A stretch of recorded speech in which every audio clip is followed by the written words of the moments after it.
Par, may pumunta dito ang Bombay, hinahanap ka. Ano, nagtatago talaga ako. Eh, wala akong panghulog.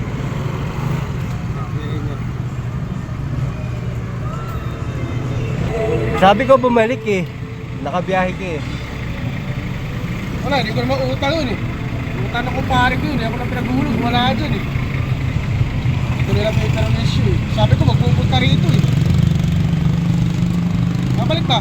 Babalik, sabi ko, nakabiyahe ka lang. Eh pare, papunta muna ako tayo. Maglalagaling muna ako. Bahala ka. Bumalik. Wala, nandito na ako. Grabe, dami kong pagod. Gusto mo na magpahinga. Inahanap ko ni Bombay pumunta dito. 2 araw ka na daw wala hulog. Ano oras pa magka? Kanina lang. Oo. Ano sabi mo? Eh, sabi ko, baka pauwi ka na eh. Ganun ba? Kapon nga rin pumunta sa pilahan yun. Tuloy, nalaman doon na ano, may utang ako. Buti na lang, ang sabi ko, kung pare ko may utang, ako lang nagbabayad. Ano, parating na ba yun? Oo, babalik daw siya. Sabi mo sa kanya, huwag siya mag-alala, doblehin ko na lang bukas. Yan na, mamaya ako magpapahinga. Biyahin muna ako, baka dumating. Eh, akala ko ba marami kang pagod at magpapahinga ka? Hindi, mamaya na lang. Mamaya na lang magpapahinga. Sige na, mabiyahin ulit ako. Wala, dito na ako. Oh.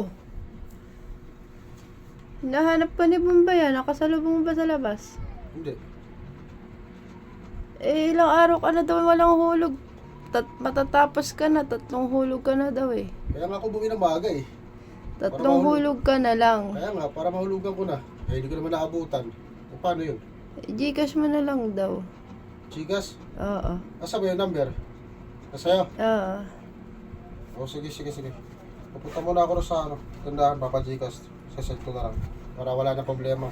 Para hindi ko na siya tinataguan. Eh, Kaya sige na, magpapa-Gcash muna ako. chat ko na lang, sabihin ko yung Gcash mo na lang. O sige. Kaya na tayo. Oh, dumating na naman dito yung Bombay Bakit? Eh, bait ako sa kanya. Nagpag-Gcash ako kahapon ah. Yung ano, ang limit ko ah. Wala na Hindi. akong traso sa kanya. Tinanong lang niya kung re-renew ka pa daw. Ay, hindi na. Hindi na namin nyo. Hindi na yung maraming minaalala. Sige, ikaw bahala. Sayang din yun. Ayoko na rin yung nakikipagtaguan sa kanya. Lagi ako kinakabahan. Sige. Sabihin mo sa kanya. Ano na rin yung ano, pagka bumalik. Sabihin ko na lang. Oo, pag tara. naman. Kaya na tayo.